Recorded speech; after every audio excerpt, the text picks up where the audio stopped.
Hi friends, please subscribe to Amravati Media and press the bell icon for more latest updates. డిఫెన్స్లో కూటమి సర్కార్ YCP plan work out అయినట్లే.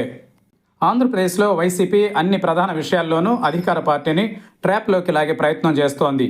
ప్రజలకు అవసరమైన అంశాలతో పాటు సామాజిక పరమైన అంశాలను కూడా తమకు అనుకూలంగా మలుచుకుంటూ అధికార పార్టీని ఇబ్బందుల పాలు చేయడానికి ప్రయత్నిస్తోంది.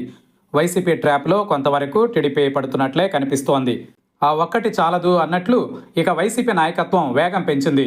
పాలిటిక్స్లో హీట్ తగ్గకుండా ప్రతిరోజు వార్తల్లో నిలిచి ఉండేలా చూసుకుంటూ అధికార పార్టీని ఇబ్బందుల పాలు చేయడానికి వేస్తున్న ప్లాన్ ఎంతవరకు ఫలిస్తుందో తెలియదు, కానీ కొంతవరకు సక్సెస్ అయినట్లే కనిపిస్తోంది.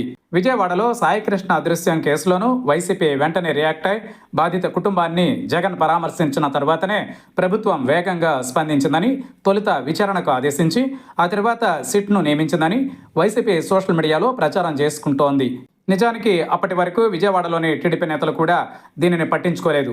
కానీ ప్రధాన సామాజిక వర్గాన్ని లక్ష్యంగా చేసుకుని వైసీపీ ప్రయత్నించడంతో తాము వెనుకబడిపోతామన్న భయంతో టీడీపీ పరుగులు పెట్టాల్సిన పరిస్థితి వచ్చిందన్న కామెంట్స్ సొంత పార్టీ సోషల్ మీడియాలోనే వినిపిస్తున్నాయి.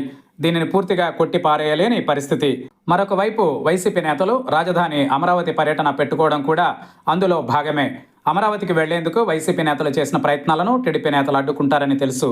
కానీ కావాలనే వైసీపీ నేతలు అమరావతి పర్యటనకు బయలుదేరారు. వారు ఊహించినట్లుగానే టీడీపీ నేతలు దాడికి దిగారు. దీంతో కానిస్టేబుల్కు గాయాలయ్యాయి. అంతేకాదు తమ పార్టీకి కావలసిన మైలేజీ లభించిందని వైసీపీ తన రాజధాని ప్రయాణాన్ని మానుకుంది. ఇలా అనేక విషయాలలో వైసీపీ అధికార పార్టీని ట్రాప్లో లాగడం, తమ వల్లనే ఇదంతా జరిగిందని ప్రచారం చేసుకుంటుండడంతో కూటమి ప్రభుత్వానికి మింగుడు పడడం లేదు. మరి వైసీపీ ఈ నయా పాలిటిక్స్ నుంచి అధికార పార్టీ ఎలా బయటపడుతుందన్నది చూడాలి. ఇప్పటికైతే వైసీపీ కొంతమేర ఎఫెన్స్లో ఉందనే చెప్పాలి.